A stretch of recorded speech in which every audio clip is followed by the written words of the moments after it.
ইয়াত আৰু এক্টত কোনো এনআৰচিৰ শব্দ নাই এনআৰচিত থাকিলেও যাব নাথাকিলেও যাব এইখন আইনৰ লগত এনআৰচিৰ কোনো ৰেফাৰেন্সো নাই এনআৰচিৰ কোনো সম্বন্ধও নাই আৰু উচ্চতম ন্যায়ালয়ে ইতিমধ্যে কৈছে এনআৰচিত নাম থাকিলেও নাথাকিলেও বিদেশীয়ে যদি বিদেশী বুলি প্ৰুভ হয় তেওঁ যাব লাগিব সুপ্ৰিম কোৰ্টে কেইদিনমান আগত আৰু এটা জাজমেন্ট দিছে যে এনআৰচিত নাম থাকা মানেই তেওঁ স্বদেশী নহয় মেবি তেওঁৰ ক্লেইম এটা হ'ব মোৰ এনআৰচিত নাম আছে কিন্তু গভৰ্ণমেণ্টে যদি প্ৰুভ কৰিব পাৰে যে তেওঁৰ এনআৰচিত নাম থাকিলেও এওঁ বিদেশী এনআৰচিত নাম সোমোৱাটোৱে ভুল আছিল বেলেগ বাপেকৰ নাম নিজৰ বাপেক বুলি কৈছিলে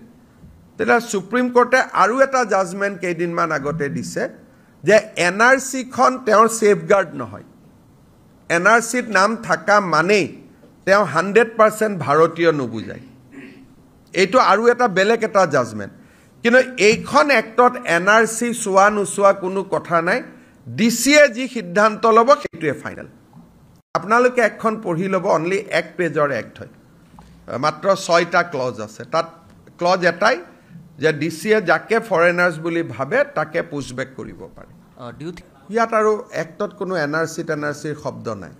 এনআৰচিত থাকিলেও যাব নাথাকিলেও যাব এইখন আইনৰ লগত এনআৰচিৰ কোনো ৰেফাৰেন্সো নাই এনআৰচিৰ কোনো সম্বন্ধও নাই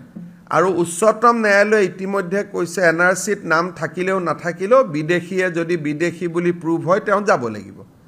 সুপ্ৰিম কোৰ্টে কেইদিনমান আগত আৰু এটা জাজমেন্ট দিছে যে এনআৰচিত নাম থাকা মানেই তেওঁ স্বদেশী নহয় মেবি তেওঁৰ ক্লেইম এটা হ'ব মোৰ এনআৰচিত নাম আছে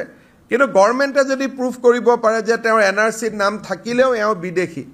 এনআৰচিত নাম সোমোৱাটোৱে ভুল আছিল বেলেগ বাপেকৰ নাম নিজৰ বাপেক বুলি কৈছিলে তেতিয়া সুপ্ৰিম কোৰ্টে আৰু এটা জাজমেন্ট কেইদিনমান আগতে দিছে যে এনআৰচিখন তেওঁৰ সেফগাৰ্ড নহয় এনআৰচিত নাম থাকা মানেই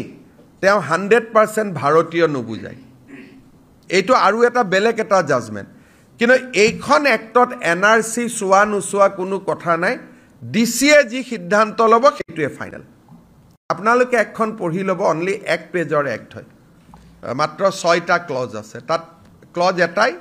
যে ডিসিয়ে যাকে ফৰেনাৰ্ছ বুলি ভাবে তাকে পুশবেক কৰিব পাৰে ইয়াত আৰু এক্টত কোনো এনআৰচিৰ শব্দ নাই এনআৰচিত থাকিলেও যাব নাথাকিলেও যাব এইখন আইনৰ লগত এনআৰচিৰ কোনো ৰেফাৰেন্সো নাই